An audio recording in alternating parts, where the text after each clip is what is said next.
إن الحمد لله نحمده ونستعينه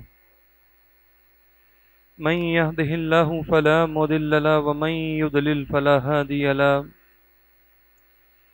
وأشهد أن لا إله إلا الله وحده لا شريك له وأن محمدا عبده ورسوله أما بعد فأعوذ بالله من الشيطان الرجيم بسم الله الرحمن الرحيم قل من ينجيكم من ظلمات البر والبحر تدعونه تضرعا وخفية لئن أنجانا من هذه لنكونن من الشاكرين قل الله ينجيكم منها ومن كل كرب ثم أنتم تشركون قل هو القادر على أن يبعث عليكم عذابا من فوقكم أو من تحت أرجلكم أو يلبسكم شيعا ويذيق بعضكم بأس بعض انظر كيف نصرف الآيات لعلهم يفقهون۔ یہ اللہ رب العزت کی آخری کتاب قرآن مجید سورۃ الانعام، اس کی یہ 63 سے لے کے 65 تک کی آیات ہیں۔ مکے کے اندر نازل ہونے والی سورہ ہے، اور اس سورہ کا نام انعام اس مناسبت سے ہے کہ اس سورہ کی آیت نمبر 142 کے اندر اللہ رب العزت نے جانوروں کا ذکر کیا۔ اس وجہ سے علامتی طور پہ اس سورہ کا نام انعام ہے۔ اللہ تعالیٰ نے انسانوں کو اپنی اس کتاب کے اندر مختلف مثالیں دے کے سمجھایا ہے۔ انبیاء علیہ السلام کے واقعات اللہ تعالیٰ نے اپنی اس کتاب کے اندر بیان کیے ہیں۔ انبیاء علیہ السلام کی دعوت کا اللہ تعالیٰ نے اپنی اس کتاب کے اندر ذکر کیا ہے۔ انبیاء علیہ السلام کے ماننے والے، ان کے اوپر ایمان لانے والے، ان کی دعوت کو سننے والے، اللہ تعالیٰ نے ان کا بھی ذکر کیا۔ ان کا انجام کیا ہوگا اللہ تعالیٰ نے انجام کے لحاظ سے بھی بتایا۔ لیکن جن لوگوں نے انبیاء علیہ السلام کو دیکھا، ان کی دعوت کو سنا، اور سننے کے بعد انبیاء علیہ السلام کی دعوت سے منہ پھیر لینے والے بن گئے،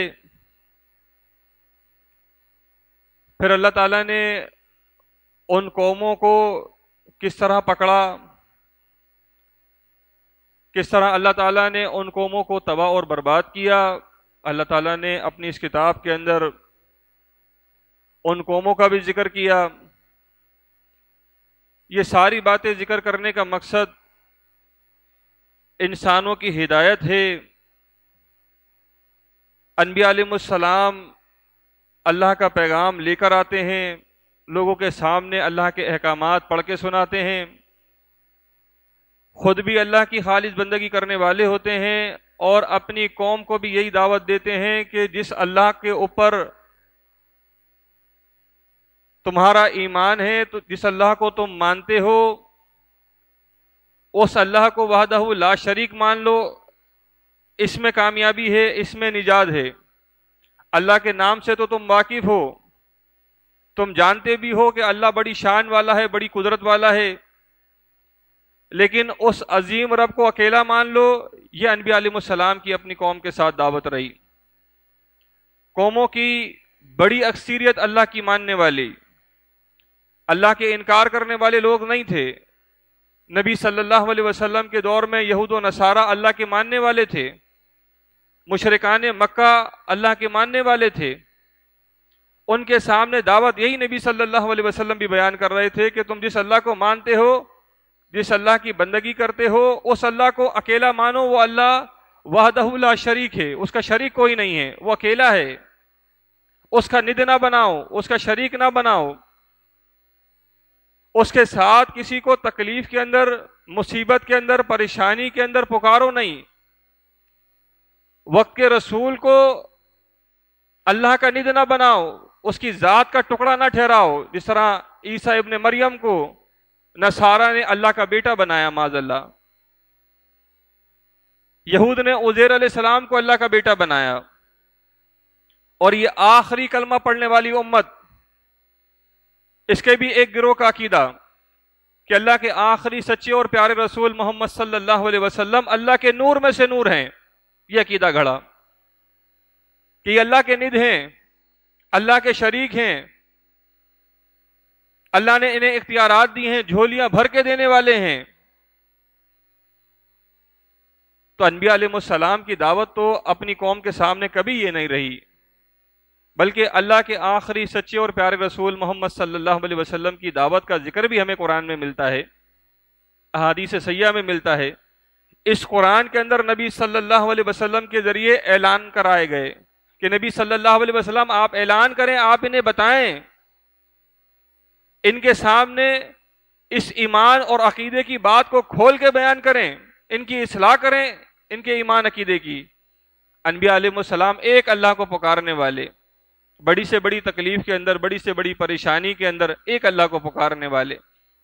نبی صلی اللہ علیہ وسلم بڑی سے بڑی تکلیف کے اندر ایک اللہ کو پکارنے والے، وہ جانتے تھے کہ اللہ کے علاوہ کون ہے، اسی بات کا تو اقرار کیا ہے کہ اللہ کے علاوہ الہ ہی کوئی نہیں ہے، معبود ہی کوئی نہیں ہے، مشکل کشائی کوئی نہیں ہے، غوث العظم ہی کوئی نہیں ہے، فریادوں کا سننے والا ہی کوئی نہیں ہے، غم اور تکلیف سے نجات دینے والا ہی کوئی نہیں ہے، جس نے یہ بیماری دی ہے اس بیماری سے شفا دینے کی طاقت کسی میں نہیں ہے۔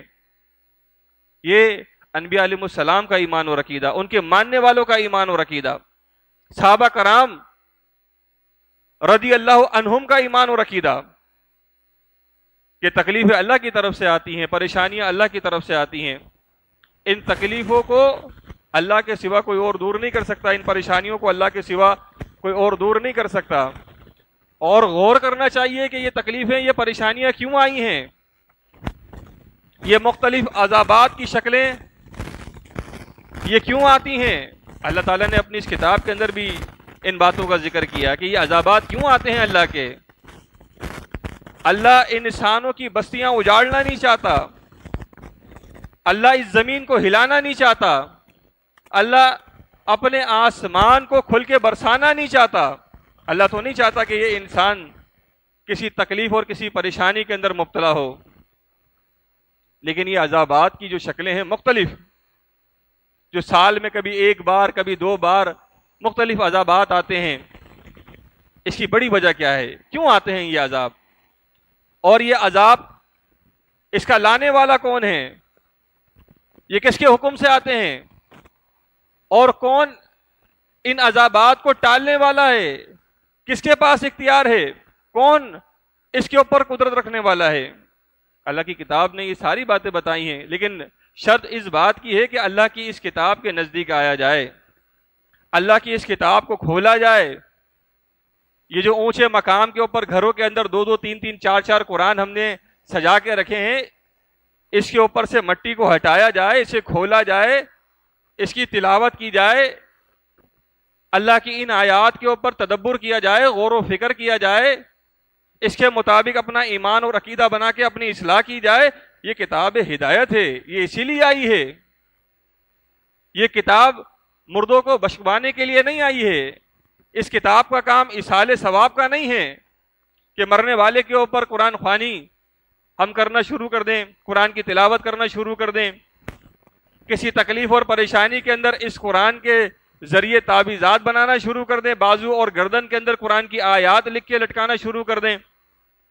یہ قرآن اس لیے نہیں آیا، یہ نبی صلی اللہ علیہ وسلم کا طریقہ نہیں ہے، یہ نبی صلی اللہ علیہ وسلم کے ماننے والے صحابہ کرام ان کا طریقہ نہیں ہے، ان کا انداز یہ نہیں ہے۔ یہ طریقے کہاں سے آئے ہیں پھر، جب نبی صلی اللہ علیہ وسلم کا طریقہ نہیں ہے، صحابہ کرام کا طریقہ نہیں ہے، نبی علیہ السلام نے حکم نہیں دیا ہے، صحابہ کرام نے کر کے نہیں دکھایا ہے۔ اس کی بڑی وجہ کیا ہے؟ اللہ کی کتاب سے دوری، نبی صلی اللہ علیہ وسلم کے فرمان سے دوری۔ ہم نے کبھی اللہ کی اس کتاب کو وقت ہی نہیں دیا۔ اس کتاب کو صرف ہم نے خیر و برکت کی کتاب سمجھا کہ گھر کے اندر ہم تلاوت کریں گے، دکان کے اندر ہم تلاوت کریں گے، خیر و برکت ہوگی، ہمارے گھر کے اندر، ہمارے مکان کے اندر خیر و برکت ہوگی۔ خیر و برکت والی کتاب سمجھ کے ہم نے اسے چوما ہے اور تلاوت کی، اور اس کے بعد پھر اونچے مقام کے اوپر اٹھا کے اسے رکھ دیا ہے۔ یہ اس کتاب کا مقصد نہیں تھا۔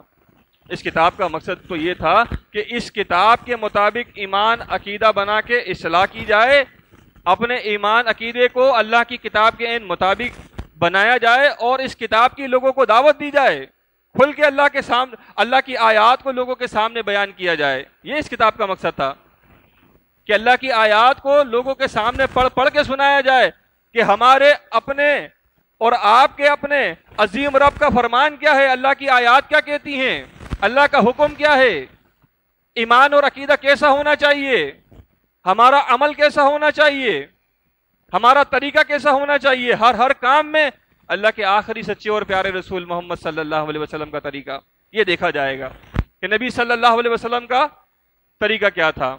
تو انبیاء علیہ السلام، ان کی دعوت، اور یہ انبیاء علیہ السلام ایک اللہ کے ماننے والے، ایک اللہ کے پکارنے والے، اور یہی قوم کے سامنے دعوت بھی دینے والے کہ دیکھو تمہارا مشکل کشا اللہ کے سوا کوئی اور نہیں ہے۔ ان آیات کے اندر بھی اللہ تعالیٰ نے انہی باتوں کا ذکر کیا کہ اپنے خالق کو جانو، اپنے مالک کو پہچانو، جس نے اتنی بڑی یہ کائنات بنائی ہے، اس خالق کی شان کیا ہوگی جس نے 7 آسمان بنائے، جس نے اتنا بڑا سورج بنایا، اتنا بڑا چاند بنایا، یہ ستارے، یہ سیارے جو آسمان میں لگے ہوئے ہیں، ان کا خالق اور مالک، اس کی شان کیا ہوگی جس نے اتنی بڑی زمین کو بچھایا، اتنے بڑے بڑے سمندر جو اللہ کے حکم سے وجود کے اندر آئے، یہ پینے کے لیے، انسان کے لیے بہترین پانی، یہ کھانے کے لیے بہترین اناج، یہ سارا اللہ کا نظام ہے، یہ ساری اللہ کی قدرت ہے، یہ سب کچھ اللہ کے حکم سے چل رہا ہے۔ اتنی بڑی کائنات یہ اللہ کے حکم سے چل رہی ہے، اس کے اندر جتنی مخلوقات ہیں اسے اللہ نے پیدا کیا ہے، اللہ کے حکم سے اس دنیا کے اندر آئے ہیں، اور سارے کے سارے اللہ کے محتاج، اللہ سے مانگنے والے، کمزور انسان ہیں سارے کے سارے۔ انبیاء علیہ السلام یہ بھی اللہ سے مانگنے والے، صدیقین بھی اللہ سے مانگنے والے، جو اللہ کی راہ میں شہید کر دیے گئے شہداء، وہ بھی اپنی زندگی کے اندر اللہ سے مانگنے والے، نیک اور صالحین یہ بھی اللہ سے مانگنے والے، سارے اللہ کے در کے سوالی، سارے اللہ سے مانگنے والے۔ وہ جانتے تھے کہ اللہ کے سوا مشکلیں ٹالنے والا کوئی نہیں ہے، اللہ کے سوا معبود کوئی نہیں ہے، یہ سب اللہ سے مانگنے والے۔ اور نبی صلی اللہ علیہ وسلم کی دعوت، ان کے اوپر ایمان لانے والوں کی دعوت، یہی دعوت رہی ہے کہ ایک اللہ کی بندگی اختیار کرو، ایک اللہ کے پکارنے والے بن جاؤ۔ فرمایا کہ کل نبی صلی اللہ علیہ وسلم آپ ان سے کہیں کہ من ینجیکم من ظلمات البر والبحر تدعونہ تضرعا وخفیا، آپ ان سے کہیں کہ کون ہیں جو جنگلوں اور دریاؤں کے اندھیروں سے تمہیں نجات دیتا ہے، یعنی تم دریاؤں کے اندر کسی مشکل اور تکلیف کے اندر آتے ہو، جنگلوں کے اندر تم جب سفر کرتے ہو راستے کھو جاتے ہیں، کسی تکلیف کسی پریشانی کے اندر آتے ہو، کون تمہیں نجات دیتا ہے؟ جب تم عاجزی کے ساتھ اسے پکارتے ہو، خاموشی کے ساتھ بھی پکارتے ہو، زور کے ساتھ بھی اپنے عظیم رب کو پکارتے ہو، کون تمہیں نجات دیتا ہے تکلیف کے اندر، مشکل کے اندر، پریشانی کے اندر؟ جب تکلیف پہنچتی ہے انسان کو پتہ چل جائے کہ بس اب میرا وقت قریب آ گیا ہے اور زندگی کے چانس بہت کم ہیں، موت سے بڑا قریب ہوتا چلا جا رہا ہوں، انسان کو اگر پتہ چل جائے، وہ اس زندگی کے لیے دعا کس سے کرتا ہے؟ انسان کو پتہ چل جائے کہ میرا جو مال ہے، میرا جو سرمایہ ہے، اس میں بڑا نقصان کا اندیشہ مجھے دکھائی دے رہا ہے، کوئی معبود نظر نہیں آتا، جان اور مال پہ انسان کے بن جائے، اسے کوئی معبود دکھائی نہیں دیتا، یہ ڈائریکٹ اللہ کو پکارنے والا بن جاتا ہے، براہ راست اللہ کو پکارتا ہے، خاموشی کے ساتھ بھی پکارتا ہے، زور سے بھی اللہ کو پکارتا ہے. تو اللہ کہہ رہا ہے کہ ان سے نبی صلی اللہ علیہ وسلم آپ پوچھیں کہ انہیں دریاؤں کے اندر، جنگلوں کے اندر انہیں راستے دکھانے والا کون ہے؟ انہیں تکلیف کے اندر، پریشانی کے اندر، مشکل کے اندر انہیں نجات کی راہ دکھانے والا کون ہے؟ کون انہیں نجات دیتا ہے؟ یہ بھی خاموشی کے ساتھ اپنے رب کو پکارتے ہیں اور زور سے اپنے رب کو پکارتے ہیں. لَإِنْ أَنْجَانَا مِنْ هَذِهِ لَنَكُونَنَّ مِنَ الشَّاكِرِينَ. اور کہتے ہیں کہ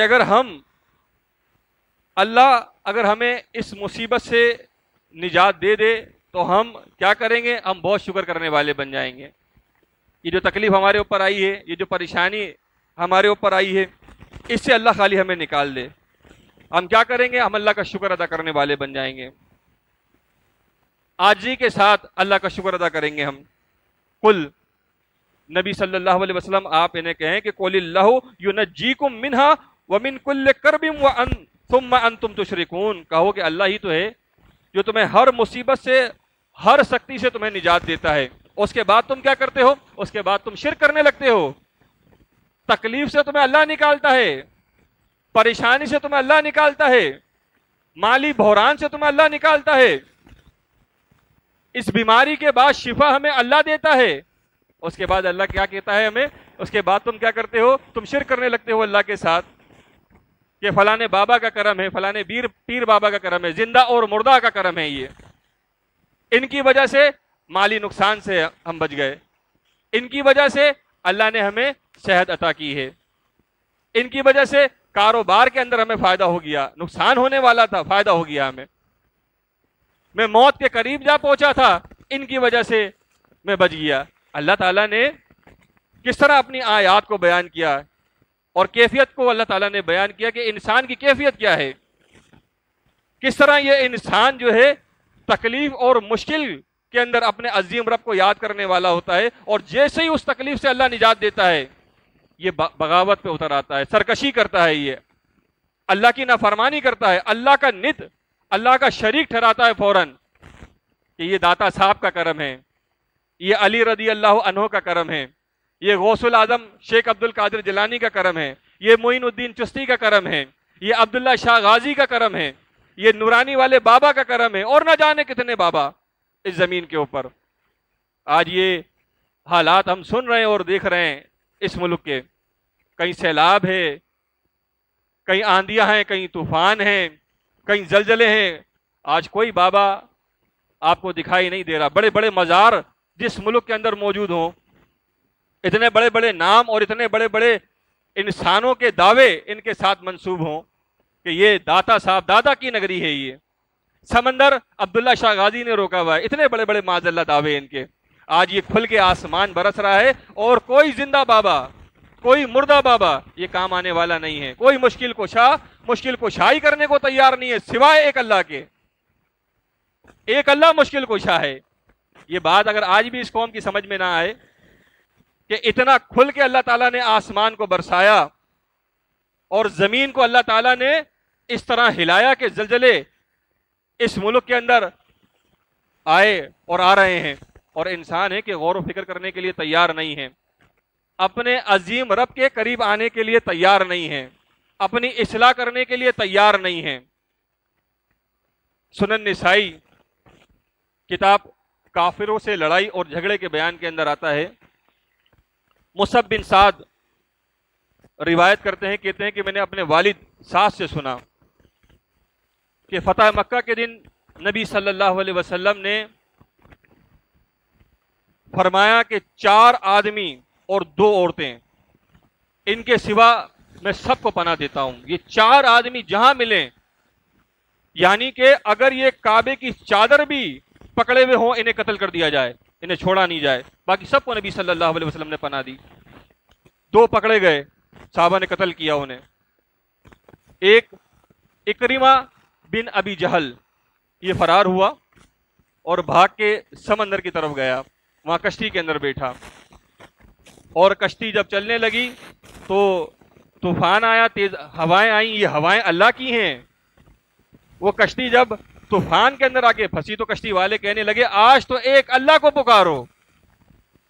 ایک اللہ نجات دینے والا ہے، آج کوئی معبود کام نہیں آئے گا، کسی اور کو نہ پکارو۔ آج اکرمہ بن ابی جہل اس کشتی میں تھا، وہ کہنے لگا کہ اگر اس سمندر کے اندر، اس پانی کے اندر اگر اللہ کے سوا کوئی نجات نہیں دے سکتا تو خشکی کے اندر بھی اللہ کے سوا کوئی نجات نہیں دے سکتا۔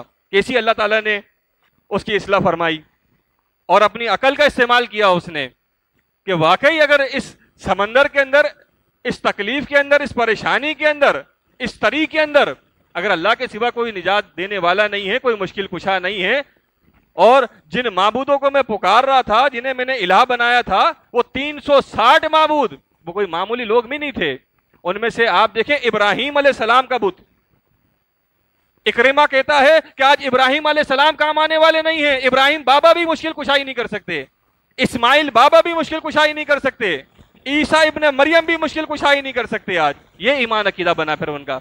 اور خشکی کے اوپر کیا ایمان عقیدہ تھا کہ ابراہیم بابا جو ہے یہ الہ ہیں، اسماعیل علیہ السلام الہ ہیں، اللہ کے ند ہیں، اللہ کے شریک ہیں، مشکل کشائی کرتے ہیں۔ اس کشتی کے اندر کہتے ہیں کہ اے اللہ میں تجھ سے عہد کرتا ہوں، اگر اس تکلیف سے تو نے مجھے آج بچا لیا تو میں جاؤں گا اللہ کے نبی صلی اللہ علیہ وسلم کے پاس اور اپنے ہاتھ کو نبی صلی اللہ علیہ وسلم کے ہاتھ میں دوں گا، یعنی بیعت کروں گا نبی صلی اللہ علیہ وسلم سے، اور میں امید کرتا ہوں کہ نبی صلی اللہ علیہ وسلم کو میں معاف کرنے والا اور احسان کرنے والا پاؤں گا۔ آتے ہیں، اللہ تعالیٰ نجات دیتا ہے، نبی صلی اللہ علیہ وسلم کے پاس آتے ہیں، اور آنے کے بعد نبی علیہ السلام سے بیعت لیتے ہیں، مسلمان ہو جاتے ہیں۔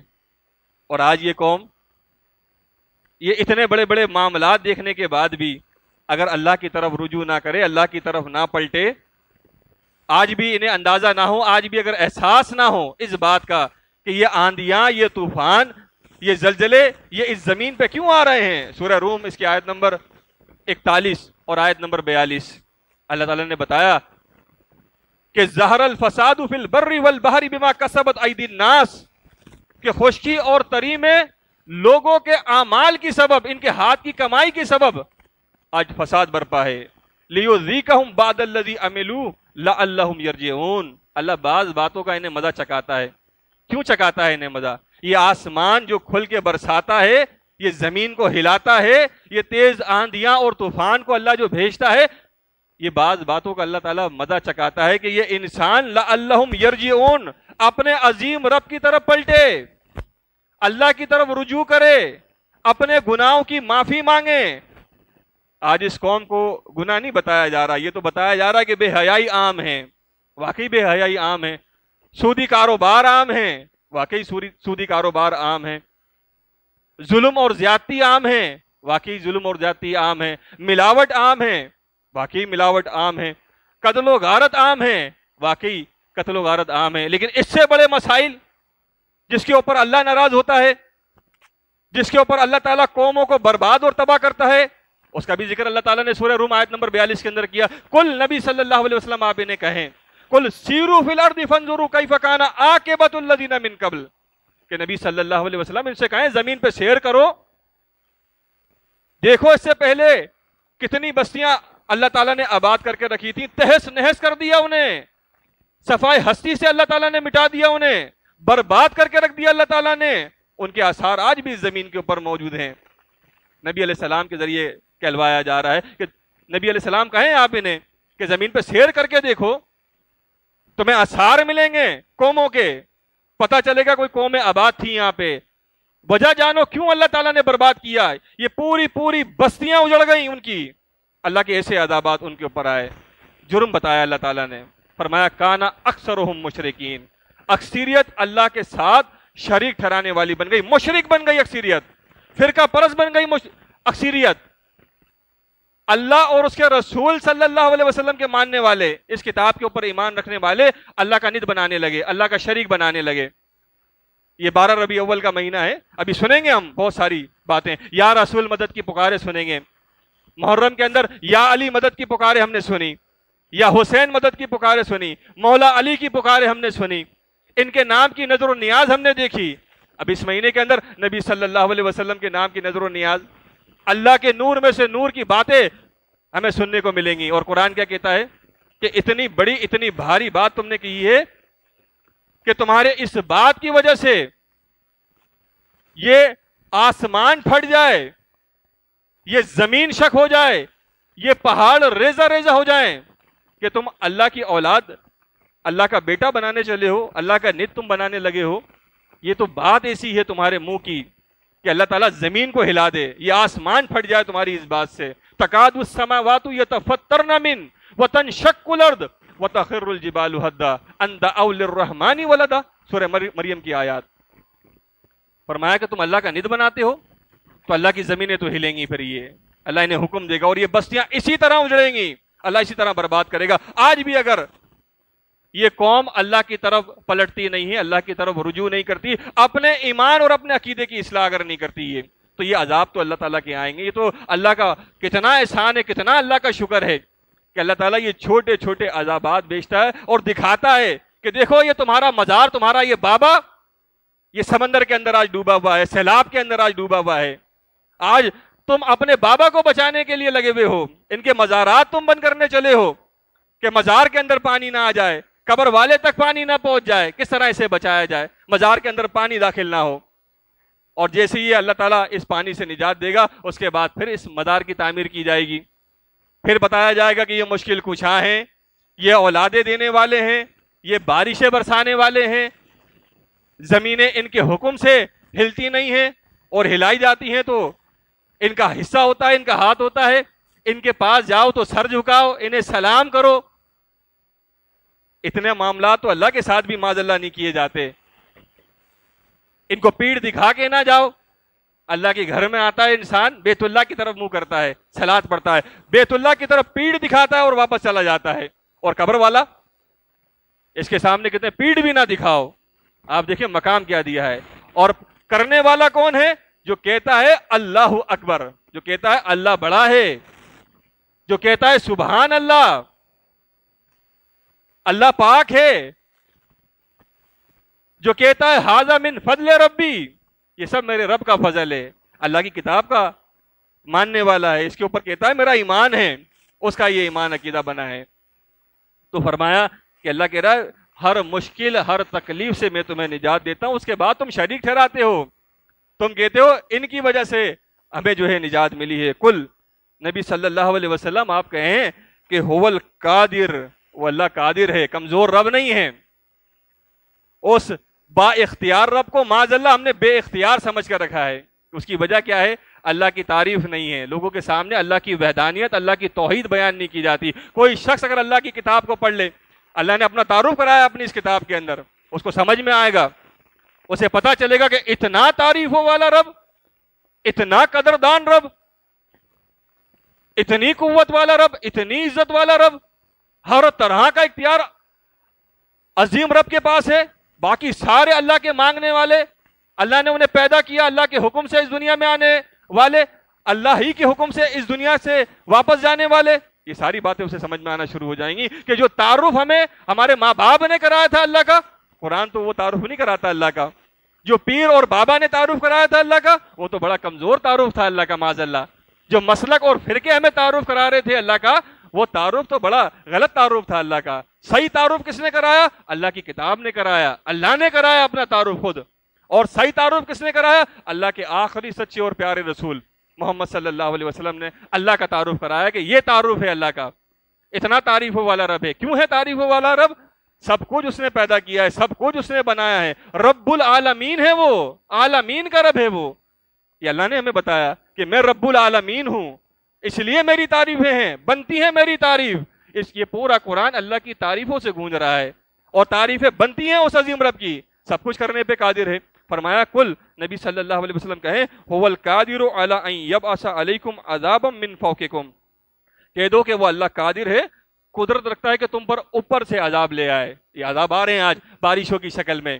یہ تو اللہ کی نعمت تھی، اللہ کی رحمت تھی بارش، لیکن یہ ضرورت سے زیادہ برس جائے یہ اللہ کی عذاب کی شکل ہوتی ہے. تو فرمایا وہ اللہ قادر ہے کہ تمہارے اوپر آسمان سے کوئی عذاب لے آئے، یا او من تحت ارجلکم، یا تمہارے پاؤں کے نیچے سے عذاب لے آئے، یعنی زمین کو ہلا دے یا زمین سے پانی نکال دے، زلزلے لے آئے اس زمین کے اندر. وہ اللہ قادر ہے اس بات کے اوپر، کوئی قادر نہیں ہے اس بات کے اوپر.